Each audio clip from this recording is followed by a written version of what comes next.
한 나라의 언어를 사용한다는 것은 그 나라의 문화까지 함께 공유하는 것입니다. 언어에는 그 나라의 모든 것이 담겨 있기 때문인데요. 어떤 언어를 배우든 마찬가지일 테지만 중급 수준을 뛰어넘어 고급 언어를 구사하려면 사고방식을 그 나라에 맞게 바꿔야 합니다. 그래서 언어를 배운다는 것은 무서운 일이라고 하는데요. 최근 독일을 포함한 전 유럽에서는 한국어를 배우고자 하는 사람들이 크게 증가하고 있습니다. 세계 최대 외국어 어플 듀오링고에서 발표한 조사에 따르면 최근 전 세계적으로 가장 빠르게 성장하는 외국어 2위에 한국어가 뽑히기도 했는데요. 이처럼 많은 해외 팬들이 한국어 배우기에 관심을 가지고 있습니다. 실제로 전 세계에 한국과 관련된 전공을 설치한 대학이 약 107개, 국가의 1395개 대학교에 이른다고 알려졌는데요. 한국에서 일하기 위해 한국어를 공부하는 개발도상국도 많아지고 있지만 최근에는 딱히 한국어를 익힐 필요가 없었던 독일, 영국과 같은 선진국에서도 한국어를 공부하는 사람들이 늘어나고 있다고 합니다. 한국어는 더 이상 변방 언어가 아니라 국제 언어로서의 지위를 충분히 누리고 있죠. 게다가 이번에 독일에서는 중학교에 이어 고등학교까지 한국어를 정규 과목으로 채택해 화제가 되었는데요. 무슨 일인지 함께 알아보시죠. 최근 한류 드라마들이 연이어 세계 시장에서 인정받으면서 수많은 해외 팬들이 한국어 배우기에 관심을 가지고 있습니다. 해외 현지 학생들은 드라마 영상을 보며 선망하는 대사나 아이돌 그룹의 노래 가사와 일상생활 속 표현을 따라 말하면서 자연스럽게 한국어를 배우고 있죠. 한류의 영향 그리고 한국의 국제적인 지위가 높아지면서 해외 운영 중인 한국어 보급기관 수가 약 2,000여 개에 달한다고 하는데요. 심지어 최근 몇 년 사이 한국어를 반드시 배워야 한다면서 한국어를 제2외국어로 채택하는 국가들이 급속도로 확산되고 있었는데요. 한국어를 제1, 제2외국어로 선택하는 국가가 총 16개국으로 늘어났으며 1669개 초중 고교에서 한국어반을 개설, 운영하기 시작했습니다. 인도는 중국어가 차지한 제2외국어의 자리를 한국어로 대체했고 얼마 전 러시아는 초중고등학교 정규 교육과정에 제2외국어를 포함시켰을 뿐 아니라 독일의 한 시골 마을에서는 중고등학생들에게 아예 한국어를 의무적으로 배우라며 제2외국어가 아닌 의무교육과정으로 한국어를 포함시켰습니다. 전 세계는 왜 이렇게 빠르게 한국화가 진행되고 있는 것일까요? 과거에는 한국이라는 나라가 경제성장을 빠른 시간 내에 이뤘다며 관심을 갖는 사람들도 있었습니다. 그래서 주로 취업이나 유학을 목적으로 공부하는 경우가 대부분이었는데요. 하지만 2018년부터 BTS의 인기가 기하급수적으로 많아지면서 점점 한국 콘텐츠에 관심을 가지는 유럽, 미국 등 선진국 사람들이 많아졌고 2019년에는 기생충, 2021년에는 오징어 게임까지 빵빵 터지며 한국의 인기는 이제 비주류가 아닌 주류 문화로 올라갔습니다. 그 뒤로는 K-팝과 K-드라마를 통해 한류에 관심을 가지게 되었고 자막 없이 드라마를 보거나 또는 K-팝 가사를 완전히 이해하기 위해서 배우는 경우가 급증한 것입니다. 그렇게 해외의 수많은 사람들이 한국에 관심을 가지게 되었는데요. 하지만 한국에 대한 관심이 올라가는 것과 학교에서 제2외국어로 지정해 한국어를 수업한다는 것은 의미가 다릅니다. 한국에서도 독일어, 프랑스어, 스페인어, 중국어, 일본어, 러시아어, 아랍어, 베트남어가 지정되어 있지만 정작 학교에서 수업을 편성해 교육하고 있는 언어는 수요가 많은 일본어 등 몇몇 언어들 뿐입니다.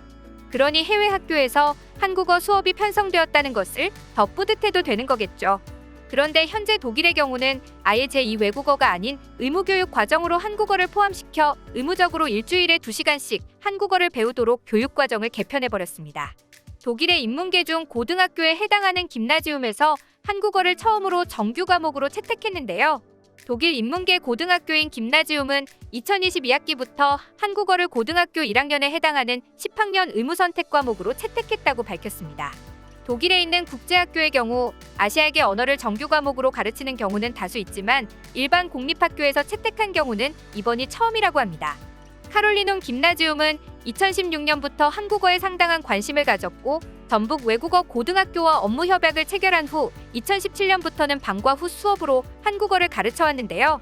당시만 해도 한국어의 인기가 높아지고 인기 있는 언어로 각광받고 있기는 했지만 고등학교에서는 아직까지 정규 과목으로 채택된 적이 없었고 이는 다른 아시아 언어도 마찬가지입니다. 원래 독일 고등학교에서 아시아의 언어를 가르치는 경우가 매우 드물다고 하는데요. 그런데 이번에 처음으로 방과 후 수업이 아닌 정규 과정으로까지 편성된 것입니다. 심지어 그냥 수업만 듣는 게 아니라 이걸로 성적까지 받게 된다고 하는데요. 헨리 태시 교장은 한국은 독일과 아주 멀리 떨어진 나라이지만 이제 영어나 독일어만 배우는 시대는 지났다면서 한국어를 도입하고 한국 학생들과 교류했더니 젊은 학생들의 사고방식이나 자세가 훨씬 개방적으로 변했다고 밝혔죠. 과거 독일에서 한국어 교육이 시작된 것은 1945년으로 아주 오래되었다고 합니다.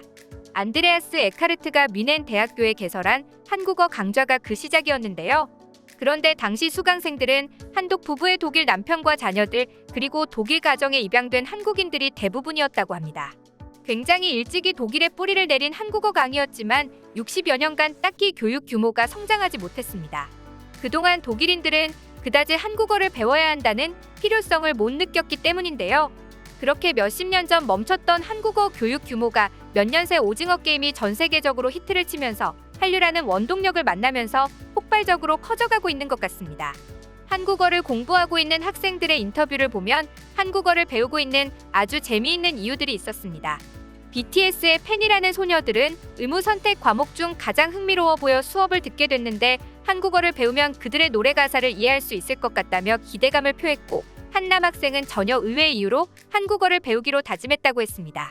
한국에 다녀온 경험을 평생의 꿈을 이룬 것처럼 자랑하는 친구가 부러워 신청하게 됐다는 그는 e스포츠를 즐겨보는데 한국인이 우승하는 경우가 대부분인 점도 과목 선택에 영향을 미쳤다고 말했습니다. 김나지움에서는 한국어를 쉽고 재미있게 배우기 위해 K-팝이나 드라마, 한국 요리 등을 이용하고 있다고 합니다. 카롤리논 김나지움이 스타트를 끊어준 만큼 앞으로 독일에서 더 많은 학생들이 한국어를 배우게 될 것으로 보이는데 사실 독일에서 한국어를 배운다는 것은 의미가 깊습니다. 왜냐면 독일이 가진 힘이 어마어마하기 때문이죠. 지금은 순위가 조금 달라지기는 했으나 독일은 세계 어디에 내놔도 세 손가락에 꼽히는 선진국 중의 선진국입니다. 지난 2016년의 경우 미국 US 뉴스 애널 리포트는 세계 최고 국가 순위를 선정하면서 독일을 1등으로 뽑았는데 시간이 지났지만 독일이 세계 최고의 선진국이라는 점에 이견은 없습니다. 이러한 독일 아이들이 한국어를 배운다는 것은 장차 한국과의 접점이 많아진다는 의미입니다. 이처럼 한국어 배우기 열풍이 전 세계에서 예사롭지 않습니다. 오징어 게임이 한류를 타고 잔잔하게 퍼져나가던 한국어 교육 불길에 기름을 들이부은 것 같은데요. 한국어는 익히기 어려운 언어다 보니 배울수록 더욱 성취감을 느낀다고 하는데요. 그래서 한번 배우기 시작하면 푹 빠져들게 된다고 합니다. 물 들어올 때 노 저어야 한다는 말처럼 한류가 인기를 끌고 있는 지금이 정말 중요한 시기인 것 같은데요. 캐나다 BC 대학에서 한국어를 강의하는 미국인 로스킨 교수는 확실히 K-팝 등 한류 열풍이 불면서 수강생이 확실히 급증했다고 했습니다. 아이들이 K-팝에 완전 미쳤다. 이전에는 대부분 한국어 까막눈으로 들어오는데 요즘은 K-팝, K-드라마 덕분에 독학으로 인사, 자기소개, 간단한 감정 표현 정도는 깨치고 들어오더라. 한국어 시장 레벨이 높아진 거다라고 말하기도 했는데요. K-팝 때문에 한국어에 대한 갈망이 생긴 사람들을 잘 잡아둬야 한다며 이때를 놓치면 일본에게 뺏길 거라며 한국어 교육 인프라에 대한 충고를 날리기도 했죠. 앞으로도 한국에 대한 관심으로 전 세계 사람들이 한국어는 물론 한국에 대한 역사, 문화, 경제 이슈까지 관심을 갖길 바라며 오늘의 영상 마치겠습니다. 시청해주셔서 감사합니다. 영상이 즐거우셨다면 좋아요와 구독하기 버튼도 눌러주세요. 지금까지 이슈친구였습니다.